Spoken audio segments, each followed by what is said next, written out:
स्वागत है। जैसे कि आप लोगों को मैंने बताया था पहले भी, आज हम लोग लीन मैन्युफैक्चरिंग का नेक्स्ट टूल पढ़ेंगे। इससे पहले मैंने आप लोगों को बहुत सारे लीन मैन्युफैक्चरिंग के टूल्स आपको पढ़ाया हुआ है, आप जा कर के मेरे यूट्यूब चैनल पे देख सकते हैं। आज हम लोग एक नया टूल्स पढ़ेंगे जो कि लीन मैन्युफैक्चरिंग का बहुत ही इम्पोर्टेंट टूल है, TPM। क्या है? TPM। TPM क्या है? TPM क्या होता है? TPM कैसे करते हैं? TPM का क्या बेनिफिट है? आज हम लोग इसके बारे में पढ़ेंगे। तो TPM लीन मैन्युफैक्चरिंग का बहुत ही इम्पोर्टेंट टूल है। TPM का मतलब होता है, इसका full form total productive maintenance. क्या होता है? Total productive maintenance. अब इसका अगर हम लोग जो डिफिनीशन देखेंगे क्या होगा TPM का, तो ये क्या है? Medical science of machine. इसको दूसरे टर्म में हम बोलेंगे, दूसरे टर्म बोलते हैं मेडिकल साइंस ऑफ मशीन। ये मशीन के लिए बहुत ही इम्पॉर्टेंट टूल है, इसके बारे में। और इसका डिफिनीशन देखेंगे तो TPM is a comprehensive approach to equipment maintenance that aim to achieve perfect production with no breakdown, no defect and no accident. इसका मतलब क्या है कि ये इक्विपमेंट मशीन के लिए बहुत ही इम्पॉर्टेंट टूल है। इसके हेल्प से हम लोग क्या करेंगे? मशीन का इक्विपमेंट का मेंटेनेंस करेंगे और जिसकी वजह से हमको परफेक्ट जो प्रोडक्शन मिलेगा, हमारा कोई ब्रेक डाउन नहीं होगा, कोई एक्सीडेंट नहीं होगा। इसका मेन ये डिफिनीशन होती है। तो अगर हम इसका एक एक करके हम डीपली से पढ़ें तो हम देखेंगे टोटल मीन्स क्या होगा। अगर हम जो है टोटल देखेंगे तो इसका टोटल का मतलब है कि इस एक्टिविटी में जितने भी एम्प्लॉय हैं, टॉप टू बॉटम, यानी top to bottom, top to bottom सभी का योगदान होना चाहिए। क्या? टॉप टू बॉटम सभी का योगदान होना चाहिए। और ऑल डिपार्टमेंट, क्या? ऑल डिपार्टमेंट, जितने भी आपके डिपार्टमेंट हैं सबका इसमें योगदान होता हो। और जितनी भी मशीनरीज हैं सब इसके अंदर जो है कवर्ड होती है। तो टोटल का मतलब हुआ जितने भी एम्प्लॉय हो गए, टॉप टू बॉटम हो गए, और जितने भी हमारा जो है डिपार्टमेंट हो गए, और जितने भी आपका इक्विपमेंट हो गए, सब इसके अंदर जो है कवर्ड होंगे। तो उसका मतलब ये टोटल हो गया। क्या? टोटल का मतलब हो गया कि जितने भी हमारे एम्प्लॉय हैं, जितने भी हमारे डिपार्टमेंट हैं, जितने भी हमारे मशीनरीज हैं, सब इसके अंदर जो है इन्वॉल्व। इस TPM से हमारे सोच में क्या बदलाव आया है? TPM के माध्यम से अभी देखिए, पहले क्या था कि कोई ऑपरेटर वगैरह होते हैं, जो भी ऑपरेटर टेक्नीशियन, वो क्या मशीन को ऑपरेट करते हैं। अगर कोई प्रॉब्लम आती है तो वो मेंटेनेंस को बुलाते हैं, इंजीनियरिंग डिपार्टमेंट को बुलाते थे। लेकिन अभी क्या हो गया, पहले जब में होता था I operate you fix maintain, माने मैं मशीन को चला रहा हूँ लेकिन कोई भी फॉल्ट होगा तो वो क्या होगा? यू फिक्स, माने आपका दूसरे डिपार्टमेंट को वो लोग बुला करके उस प्रॉब्लम को सॉल्व कराते थे। लेकिन इस TPM की सोच की वजह से, TPM अप्रोच की वजह से अभी क्या है? I operate I fix maintain, माने मैं चला रहा हूँ और मेरी ही जिम्मेदारी बनती है उस मशीन को हमको मेंटेन करना है, उसकी छोटी मोटी प्रॉब्लम को आपको सॉल्व करना है। ये हुआ हमारा TPM का फ़ायदा। अगर TPM अप्रोच होगा तो उसमें ये आपका डेवलप होगा कि आई ऑपरेट आई मेंटेन, माने मैं मशीन चलाता हूँ तो मेरी जिम्मेदारी है कि मेरे मशीन को उसको मेंटेनेंस जो ये करना है।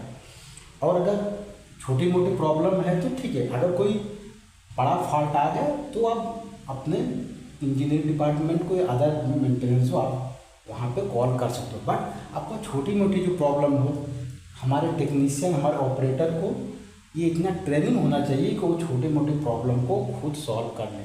इससे हमारा क्या होगा?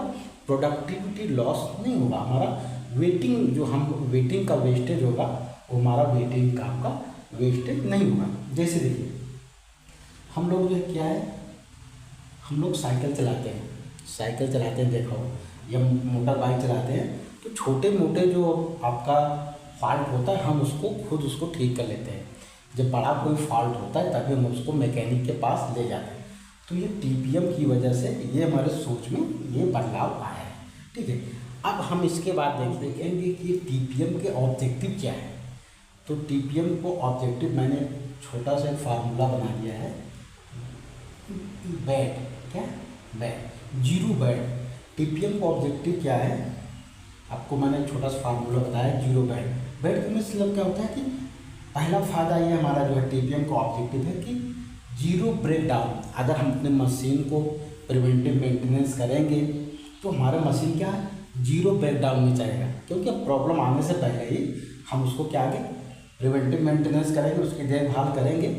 तो ये क्या होगा, हम दूसरे के ऊपर नहीं डिपेंड रहेंगे कि हमारा इंजीनियरिंग डिपार्टमेंट में आएगा तब पीएम करेगा, या कुछ भी छोटी मोटी प्रॉब्लम होगी तो वो करेगा। तो इससे क्या होगा, हमारा ब्रेक डाउन जो है वो जीरो होगा, मिनिमाइज होगा। दूसरा क्या होगा, हमारा टीपीएम करने से एक्सीडेंट्स आपके जीरो होंगे। जो आपका एक्सीडेंट होता है मशीनों की वजह से, मशीन में पीएम नहीं है या मशीन का कुछ प्रॉब्लम है, तो वो प्रॉब्लम आप जो है होने से पहले ही आपको डिफाइन कर लेंगे और उसका सल्यूशन कर लेंगे, तो आपको जीरो एक्सीडेंट होगा। तीसरा है जीरो डिफेक्ट। आपका डिफेक्ट क्या होगा, अगर मशीन आपका सही है, ब्रेक डाउन में नहीं है, अच्छे से वर्क कर रही, तो आपका क्या होगा, डिफेक्ट्स जो है हमारा जो है वो आपका क्या होंगे, वो बहुत कम होंगे, जीरो के बराबर होंगे। तो ये हमारा हो गया objective of TPM. Objective of TPM क्या है, zero break down, zero accident और जीरो डिफेक्ट। अब इसके बाद हम नेक्स्ट पढ़ेंगे हमारा 8 पिलर ऑफ टीपीएम। हम टीपीएम के पिलर क्या है, क्या इसके पिलर है, तो 8 पिलर ऑफ टीपीएम। हम 8 पिलर ऑफ जो है टीपीएम के बारे में आप लोगों को अभी बताएंगे। तो इसमें क्या है, 8 पिलर कौन कौन से है जो हमारे टीपीएम में हम उसको यूज करते हैं। तो सबसे जो पहला हमारा जो ये पिलर होता है टीपीएम का, वो 5S होता है। 5S ही जो है टीपीएम का हमारे नींव होता है, आधार। जैसे हम कोई घर बनाते हैं तो सबसे पहले हम नींव डालते हैं। तो टीपीएम का जो 8 पिलर्स में से जो सबसे इम्पॉर्टेंट है वो 5S है। 5S हमने आपको बताया था, अगर आप लोगों ने नहीं पढ़ा हो तो मैं इसमें आपको डिस्क्रिप्शन में लिंक दे दूँगा, वहाँ से जाके 5S के बारे में आप देख सकते हैं।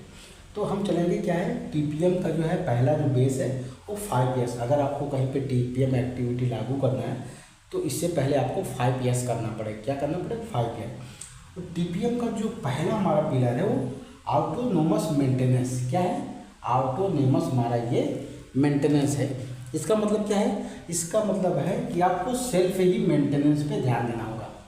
आपको किसी का वेट नहीं करना होगा कि इंजीनियरिंग डिपार्टमेंट में आएगा या हमारा और अदर डिपार्टमेंट आएगा, वेंडर आएगा, तो हमारा आपको जितना भी है, जैसे मशीन का क्लीनिंग हो गया, आपका जो है मशीन का जो है ऑयलिंग हो गया, ग्रीसिंग हो गया, ये हमको ऑपरेटर को ही करना, टेक्नीशियन को ही करना। तो ये हमारा हो गया ऑटो मेंटेनेंस, माने आपको सेल्फ का जो है वो मशीन को प्लानिंग करके आपको क्लीनिंग करना है और उसका छोटे मोटे प्रॉब्लम को आपको देखना है।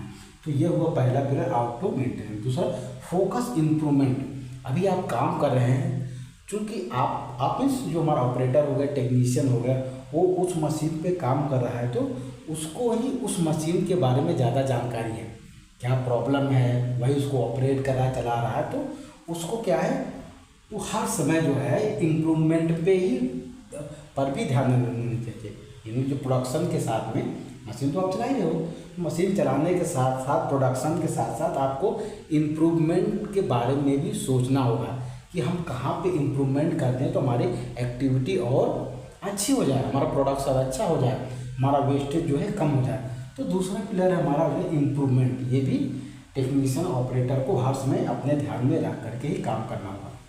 तीसरा है प्लांट मेंटेनेंस। क्या है, प्लांट मेंटेनेंस क्या होगा, जो हमारे इक्विपमेंट का हो, पीएम होता है, वो आपको शेड्यूलिंग करना पड़ेगा कि हमारा ये 6 मंथ पे मंथली हो गया, ईयरली हो गया, वो आपको प्लान करके मेंटेनेंस के बारे में, मशीन के मेंटेनेंस को आपको प्लानिंग करके रखना पड़ेगा, आपको भी पीएम करना पड़ेगा, ठीक है। अब इसके बाद आता है आपका क्वालिटी मेंटेनेंस। क्वालिटी मेंटेनेंस माने होता है, क्या होता है कि जो आप काम कर रहे हैं, मशीन ऑपरेट कर रहे हैं, जो भी आपको क्वालिटी को हर समय ध्यान में रखना है। फर्स्ट टाइम आपको राइट करना है, क्या फर्स्ट टाइम राइट करना है, ऐसा नहीं कि हमको बार बार करते हैं, आपको क्वालिटी में भी ध्यान देना होगा, आपको फर्स्ट टाइम राइट करना होगा। तो ये क्वालिटी मेंटेनेंस हो गया। आपको प्रोडक्टिविटी के साथ जो क्वालिटी पे भी ध्यान देना होगा। तो ये चौथा पिलर आपका हो गया क्वालिटी मेंटेनेंस। पांचवा पिलर है yearly equipment management. Yearly equipment में क्या होता है, कि हमको जो है शेड्यूल करना पड़ेगा, मशीन का जो है प्लानिंग करना पड़ेगा, आपका इक्विपमेंट के बारे में जो है प्लानिंग करना पड़ेगा, कौन सा प्रोडक्ट चलाना है, कितना कैपेसिटी चलाना है, कितना आपका स्पीड चलाना, वो पहले से ही आपको जो है इक्विपमेंट का मैनेजमेंट में जो प्लानिंग करके आपको रखना पड़ेगा। ठीक है। छठा हो गया एजुकेशन एंड ट्रेनिंग। अगर आप टीपीएम लागू करना चाहते हैं तो आपका जो टेक्नीशियन है, जो ऑपरेटर है, उसको आपको एजुकेट करना पड़ेगा और उसको ट्रेनिंग देना पड़ेगा। जितने भी लीन मैन्युफैक्चरिंग से रिलेटेड टूल्स हैं उसके बारे में उसको बताना पड़ेगा और उस मशीन के बारे में उसको परफेक्ट जो ट्रेनिंग देंगे। ठीक है। सातवां हो गया सेफ्टी, हेल्थ एंड इन्वायरमेंट। जब आप काम कर रहे हैं तो आपको सेफ्टी को भी ध्यान में रखना होगा और इन्वायरमेंट को भी ध्यान में रखना होगा कि हमारे वजह से हमारी सेफ्टी या प्लांट की सेफ्टी या और लोगों की सेफ्टी में कोई डिफेक्ट ना हो और हमारा इन्वायरमेंट भी अच्छा है। सबसे जो इम्पॉर्टेंट लास्ट है ऑफिस टीपीएम। ऑफिस टीपीएम में क्या होता है कि ये सब एक्टिविटी करने में आपको किसी न किसी का सपोर्ट लगेगा। स्पेशली जो हमारा एडमिनिस्ट्रेशन होता है उसको इस सब चीज़ों में सपोर्ट करने में, उसको इन सब चीज़ जब ऑपरेटर करता है तो उसको भी सपोर्ट करना है। कोई रिक्वायरमेंट है तो एडमिनिस्ट्रेशन को भी उन लोगों को हेल्प करना है। अगर ये ऑफिस टीपीएम नहीं होगा तो ये सब कैसे नहीं होगा। तो इसको क्या है, जो हमारा कंपनी का एडमिनिस्ट्रेशन होता है उसको भी हेल्प करना चाहिए। ठीक है। अब इसके बाद हम लोग देखते हैं कि हाउ टू डू, हम इसको करेंगे कैसे। ये तुम्हारा 8 पिलर हो गया। 8 पिलर में आप लोगों ने देखा सबसे पहले हमारा 5S हो गया। 5S के बाद पिलर में ऑटोनोमस मेंटेनेंस हो गया। हमको खुद ही सब कुछ करना है, क्लीनिंग करना है, छोटे मोटे आपका मेंटेनेंस करना है। फोकस इम्प्रूवमेंट, हम काम कर रहे हैं तो ऐसे नहीं सब लोग काम ही करेंगे तो फिर इम्प्रूवमेंट नहीं होगा। आपको इम्प्रूवमेंट के लिए भी टाइम निकालना पड़ेगा, टाइम निकालेंगे तो इम्प्रूवमेंट होगा। उसके बाद जो है प्लांट मेंटेनेंस हो गया, क्वालिटी मेंटेनेंस हो गया, ईयरली इक्विपमेंट मैनेजमेंट हो गया, एजुकेशन एंड ट्रेनिंग हो गया, सेफ्टी, हेल्थ एंड इन्वायरमेंट हो गया और लास्ट में ऑफिस टीपीएम हो गया। उसके बाद हम लोग ये देखेंगे कि हम इसको करेंगे कैसे। अभी आपने टीपीएम के बारे में पढ़ लिया, टीपीएम होता क्या है, टीपीएम के ऑब्जेक्टिव क्या है, टीपीएम के 8 पिलर क्या है। अब इसके बाद ये सब पढ़ने का लास्ट हमका जो हमारा उद्देश्य होता है वो हम करेंगे क्या, इसको हम करेंगे कैसे। तो हाउ टू डू, हम टीपीएम जो करेंगे कैसे। 8 पिलर भी पढ़ लिया हमको, टीपीएम क्या है, इसके ऑब्जेक्टिव क्या है, अब हम इसको करेंगे क्या। तो करने के लिए आपको क्या होगा, पहले understand the current status.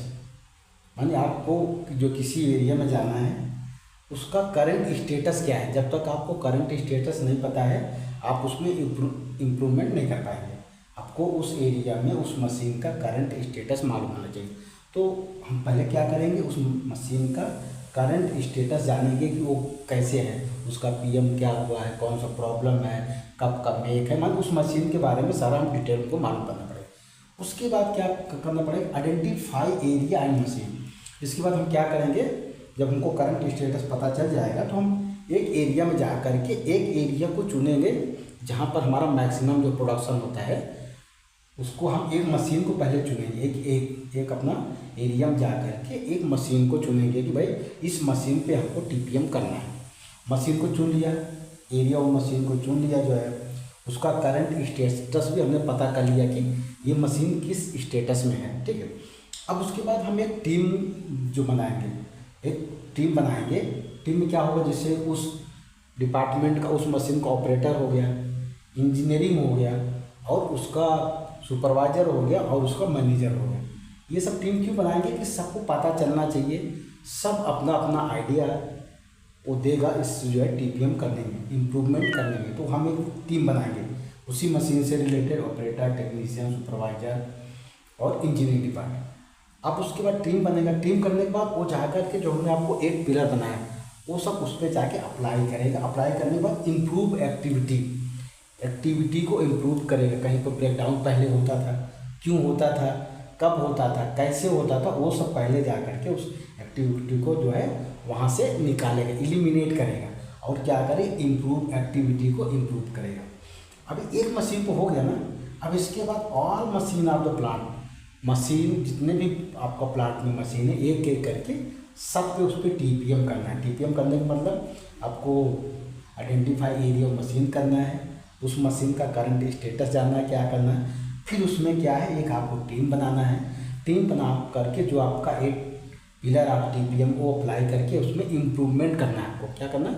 Improvement आपको करना है। और इम्प्रूवमेंट करने के बाद लास्ट में, और ये सब करने के बाद जितने भी हैं ये, इसमें आपका जो कंपनी के टॉप टू बॉटम सभी एम्प्लॉय का योगदान होना चाहिए। सब अपना योगदान करेंगे और एक एक करके हम जितने भी मशीनें हैं सब के बारे में हम टीपीएम करके अपने प्रोडक्टिविटी को इंक्रीज करेंगे। और जो हमारा वेस्टेज है, वेस्टेज को हम क्या करेंगे? रिड्यूस करेंगे। ये देखो, ये हो गया हमारा। इससे क्या होगा? अगर हम टीपीएम करेंगे तो टीपीएम करने से क्या होगा? तो जो हमारा एक्टिविटी है, एक्टिविटी में जो वेस्टेज हैं, डिफेक्ट हैं, वो सब एलिमिनेट होंगे और हमारा एक्टिविटी इम्प्रूव होगी। क्या होगी? इम्प्रूव होगी। और जिससे हमारा जो है प्रोडक्टिविटी बढ़ेगी और उसमें जो अपने डिफेक्ट है वो सारे दूर होंगे। तो आज हमने आपको जो है लीन मैन्युफैक्चरिंग का एक बहुत ही इम्पॉर्टेंट टूल पढ़ा है, टीपीएम। इसके बाद हम आपको और सारे टूल्स एक एक करके जो बताएंगे। और इसके भी पहले हमने बहुत सारे टूल्स आपको पढ़ाए हैं, काइजन, पोकायोके, 5PS, ये सब भी पढ़ाए हैं। तो आप जा करके हम डिस्क्रिप्शन में लिंक डाल दें, वहाँ से आप देख सकते हैं। अगर आपको वीडियो पसंद आया हो तो प्लीज़ लाइक और सब्सक्राइब करना ना भूलें। धन्यवाद।